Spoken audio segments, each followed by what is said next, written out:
Alright, we're going to continue the series that I'm going to refer to as Swing Thought series at this point. And we've done two videos completely focused on grip and trying new grips to see if there's different release patterns, different backswing patterns, and I'm going to go over those in video when I edit the rounds. This one today, I'm going to focus on footwork. I'm going to focus on keeping my left foot firm to the ground and just trying to always kind of feel that pressure. Something I do is roll that foot a lot, and I'll be out here, and that's just right shoulder over the ball, probably too much, and so I'm going to really try and get pressure down and kind of push away, especially on long irons and hybrids and stuff. So Swing Thought series video number 3, and it's all going to be about keeping flat pressure on the left foot, and I'm not going to worry about grip or swing. It's just going to be about getting the pressure there. So we'll see what happens. Alright, Editor David taking over now.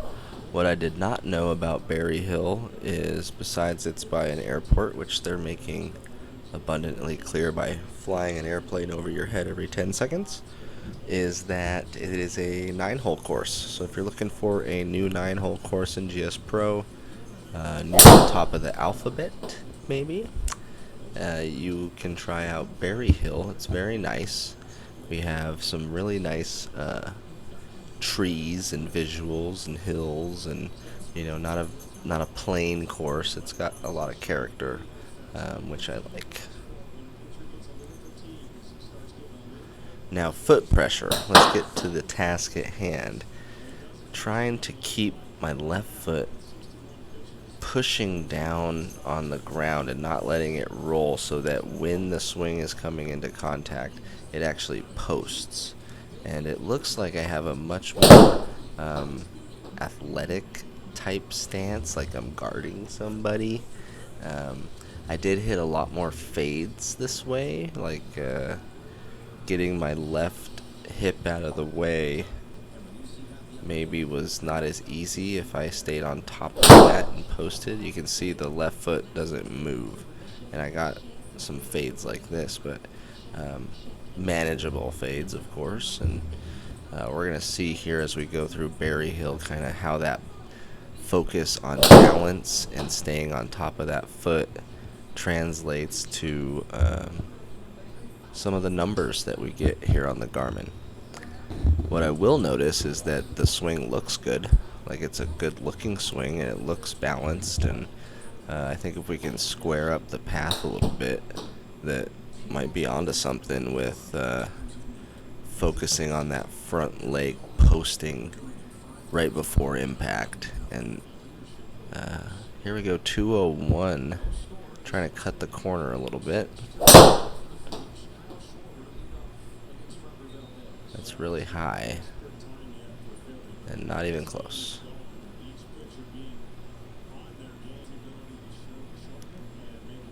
Looks like I'm going to play it going to the other hole.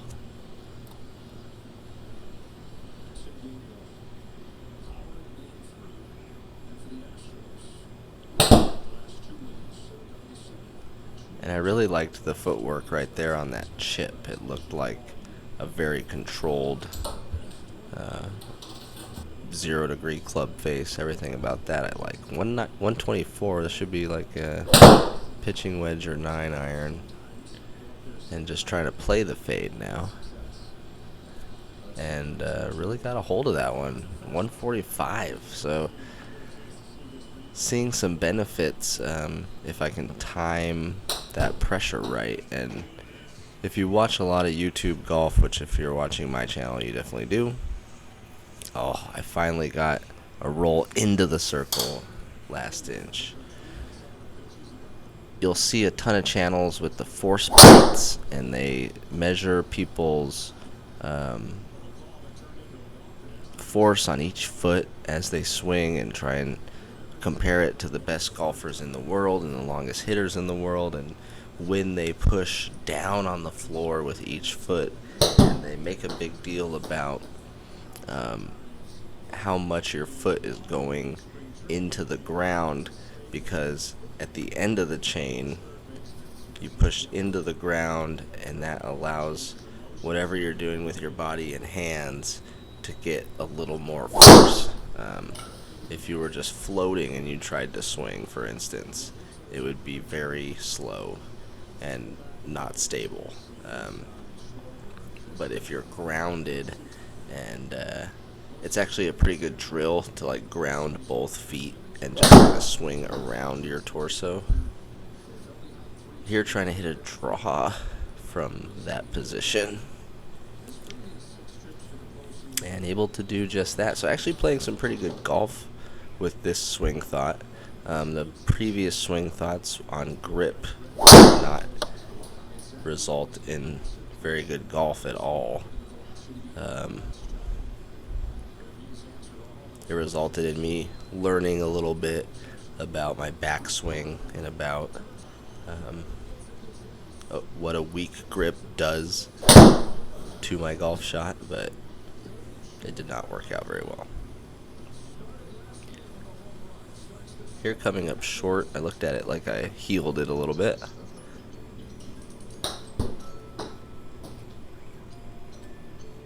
Again, on the chip, I really like that finishing position and almost jarring it. So going to the 8th all square, 161. Let's take a look at the swing. That left foot definitely staying down. Didn't quite get the club head moving in the right direction. Yeah, came across the top of it a tad. You can see by that example. And yeah, I want to get on. Trying to get a chip in from 18, and it comes out a little high and a little soft, and puts us over the equator for the first time. I think the first time this round, maybe the second time. We're at +1 going to the last hole, the 9th, and what we've learned about foot pressure is that if I can get used to the timing of it, there were a couple of shots that, you know, have that so-called effortless speed, and so I think this is something to explore further, and certainly go play Berry Hill. If you haven't played Berry Hill, I take 2 really horrible swings trying to jack up for it, and the result of this one's okay. It's just because that hybrid's badass, but I didn't hit it very good. 130 left. Let's end on a good one. Cool plain shadow going over top, and we really just want to post on that leg and push through contact. I thought it was going to fade, and it ended up drawing, but I think it's safely in for a par. It is. And Berry Hill ends at +1 with Swing Thought Series number 3 coming to an end as well. Posting on the left leg, keeping it flat, preventing myself from rolling over it, was a pretty good idea.